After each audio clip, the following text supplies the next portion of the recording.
The road to success is rarely a straight line. It's full of twists and turns, detours, redirections, hills and valleys.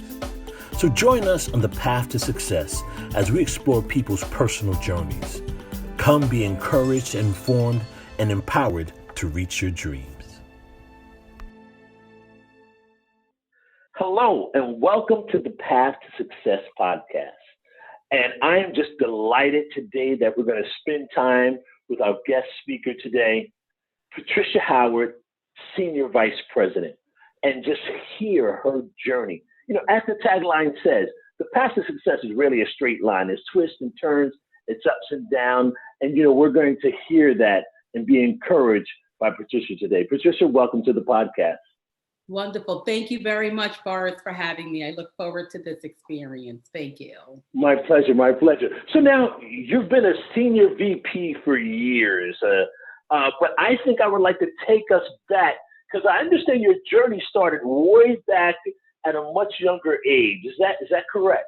Absolutely. Yeah, my journey started when I was about 9 years old.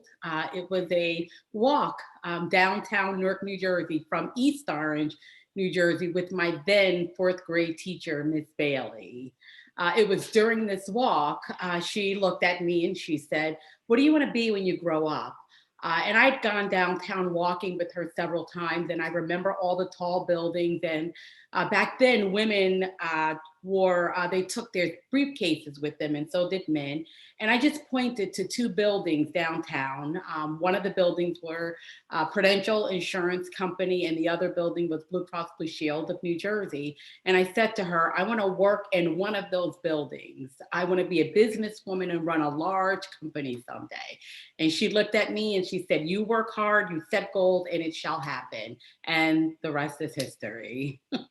And we'll get to that history because you ended up working at both of those, right? Absolutely. Yeah. 10 years from the day of that walk, I ended up working for Prudential for 5 years and then 18 years with Blue Cross Blue Shield of New Jersey. So yes, nailed it. Now, just a question, right? I mean, in this day and age, we really don't have teachers spending that time with students. So just how did that relationship develop back then? Yeah, great question. The relationship developed during one of our class experiences. I had taken a task for her. She needed to take some things down to the office. I took those things down to the office, and I felt proud that she, one, asked me to do it and trusted me enough to take care of that activity. And so for whatever reason, we connected with one another. One day after school, she asked if I could come over. And back then you could go to your teachers' houses and you'd learn all kinds of great lessons. And so I called my mom, asked if I could go over, and went over. We had a wonderful time. She taught me how to play backgammon. She didn't have her own children. And we just developed a relationship that would just be filled with so many great memories. And 43 years later, we're still friends today. She's still one of my biggest cheerleaders and someone I still go to for mentorship. It's been great. You know, I love that because that whole concept of thought process that it takes a village, right? It's not just my nuclear family, but it's friends, it's your neighbors, it's your cousins, it's your teachers, it's the people in community. Absolutely. Absolutely. Very important. That's often to see that investment in you. So now that happens, you're 9.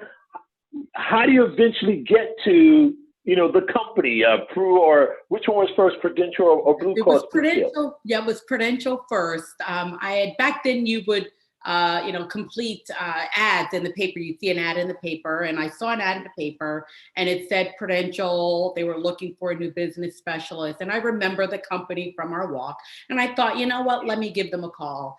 I called them. They had me come in for an interview. Before I could return home, I received a call that I was being offered the position. Of course, my first call was back to Miss Bailey because I said to her, "You're not going to believe this. Remember the company that I pointed to downtown Prudential?" I said, "I'm going to be working for them." So we, of course, celebrated. And again, I was there for almost 5 years. 5 years into the role, one of the sales agents that I supported He noticed leadership skills in me based on our interaction.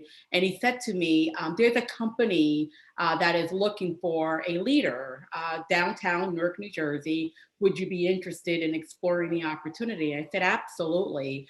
The following day, he returned with this note. It had the gentleman's name on it, person who was hiring for the position, and the company was Blue Cross Blue Shield of New Jersey. And so, of course, my first call was to Miss Bailey, and I said, "You're not going to believe this. I may have an opportunity at a position downtown Newark, New Jersey, at the Blue Cross Blue Shield of New Jersey." Long story short, went in for the interview, nailed it. Before I could return home, I got the offer and ended up working with them for 18 years. Wow, this is like destiny. Absolutely. And you know, it's interesting to hear too, your coworker recognized that ability in you, that talent in you, and was offering and recommending a position outside your company. Well, you know, you want to see that, right? He's interested in your own personal growth and development. Absolutely. Yep. I'm forever indebted to him as a result of it, because it's resulted in some great opportunities for me. So now when you move over there, you're a manager, you move into a manager leadership role, you know, now, you know, how does that, you know, progress on your track to senior VP? Absolutely. So I spent the first 5 years, what they call the private side of the business, managing the Medicare population. A team of mine and my colleagues, we've done some really great work. It was noticed by senior leaders within the organization, and I was offered a promotion into a director level role. Took that promotion. I rotated within business units across the organization in an effort to just, you know, widen my background and my experience and just do great work across the organization. And that resulted in a promotion to senior director within Blue Cross Blue Shield of New Jersey. Again, 18 years later, I decided that it was time to spread my wings and venture outside of the organization, and was offered a position with Magellan as their senior vice president of operations. Now, let's just take you back a little bit. You said you rotated, like, you know, what different business units or operational roles were you in when you were at Horizon? Absolutely. So I spent 10 years of my career in the service operations. And then I spent another 5 years within the healthcare management. This is where we do more the clinical management activities. And then 3 years starting a subsidiary for the organization and standing up different programs to support ACA, which was the Affordable Care Act. And so those experiences really helped me to build a more well-rounded background and, quite frankly, prepared me for the senior vice president's position with Magellan Behavioral Health. So now, was that a kind of a conscious decision that, hey, I want to take these different roles in preparation for vice president? It was actually, it absolutely was. I was always an observer. And so I would observe some of the senior leaders within the organization and sort of their career progression. In addition to that, I knew that there were specific functions and business units that I needed to spend time in an effort to prepare me for some of the roles that I would aspire to in the future. So absolutely, very, very, very deliberate. Now, I do have to ask the question, right, that I'm sure other people are thinking, I'm thinking, is that you're here 18 years at Horizon, director, multiple roles and positions. Was there not the opportunity for a vice president role there? Or, you know, how did that play out? Yeah, unfortunately, there wasn't an opportunity.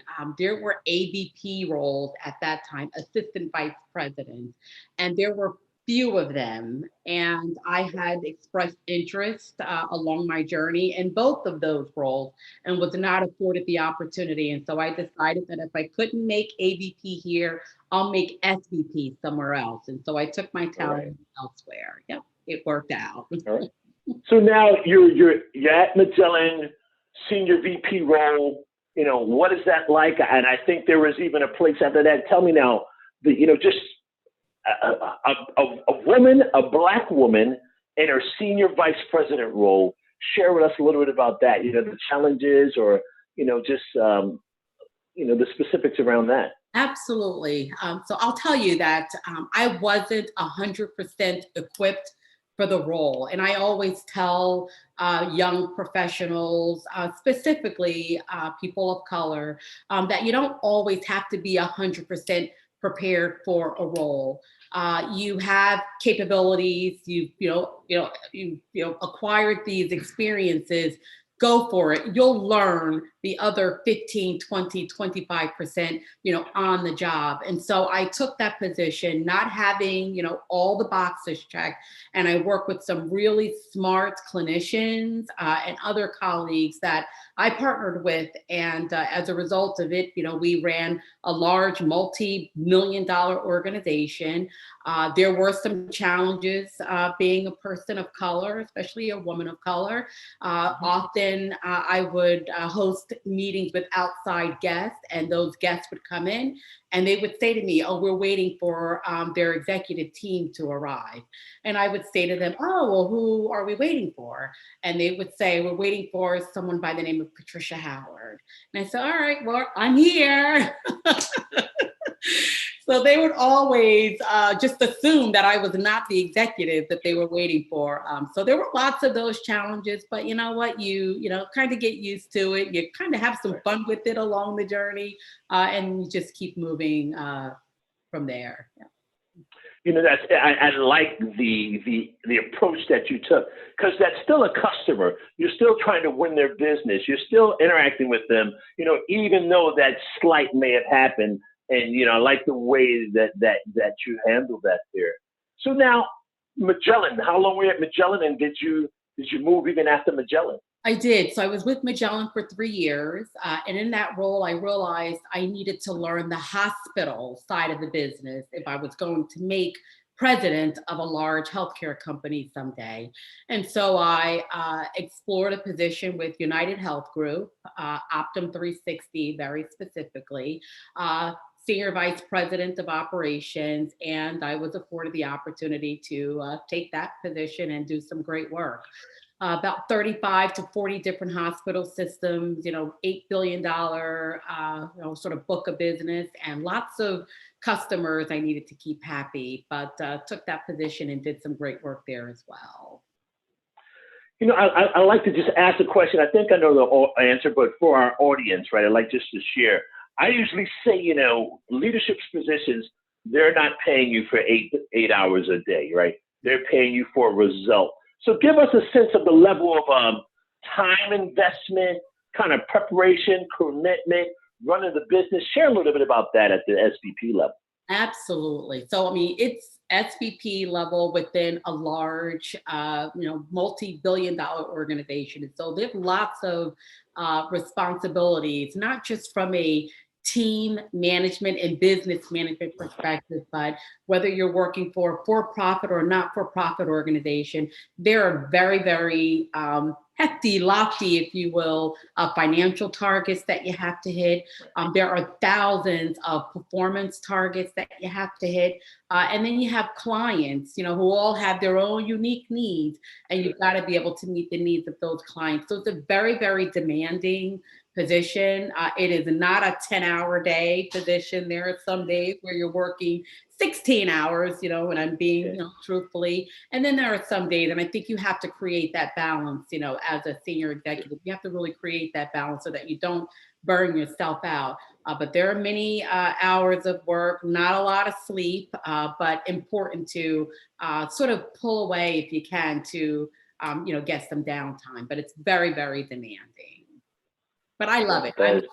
I've always enjoyed, high pressured roles, and I kind of thrive in those types of environments. And so it's been a fun journey. The cream rises to the top. So yes, I'm sure of that. So listen, as we come close to a wrap up, I guess one of the questions I'd like to just ask of you, and I am a father of 3 daughters. My oldest one is a director for a hotel group in New York. My middle daughter is an entrepreneur, runs her own business, and my youngest daughter is a college senior. And I know you have a high school child. So, as we're talking to our audience, what would you share, just kind of advice as growing your career, you get targeting for, the highest levels, whether it be in your own business or working for someone else or in corporate America? Absolutely, absolutely. I would say number one, you need to know your why. You have to know your purpose, right? You can't just get up every morning and spend 10, 12, 14 hours doing something. You really need to know your purpose. In addition to that, I would say do it with passion, right? Don't just do it mediocre. Anybody can do it mediocre. Do it with passion. Number two, I would say sharpen your weak skills but leverage your strengths. Often people will criticize themselves and focus too much on the weaknesses and not really tap into their strong skills. And so I would say, make sure you tap into those strong skills. Make a difference in the lives of others. I knew when I set out on this journey that I wanted to create a healthcare experience that was not complex, so that people could understand and navigate appropriately. So I would always say, whatever you do, just make a difference in the lives of others. You're given a platform, use that platform to do good. Don't just work. Anybody could work. Don't just work, but use the platform to do good. I would also tell your four daughters that along this journey, you're going to fall, right? Especially if you're doing anything great, you're going to fall. Get up, wipe yourself off, and keep it moving. Right? It's a journey, and no good comes easy. There's going to be hard work, and again, you're going to get knocked down along the way. Just get up and keep it moving. That's great. And I think one last thing is, I know in our earlier conversation, I think you said, work hard, play hard. Well, my husband will tell you, you know him very well. I play hard, but I work really, really hard. I think it's important to have that balance. And so, yes, take the time out to enjoy family, travel, when you can travel, and, do both equally. It just makes for a better experience at the end of the week, if you will, for sure. Well, Patricia, I'd just like to say thank you for sharing your experience on the Path to Success podcast. I appreciate it. Our audience, I thank you for joining us. Again, Patricia, thank you once again. You're very welcome, and thank you for having me, and congratulations with your podcast. Keep up the good work. Bye-bye. Bye-bye.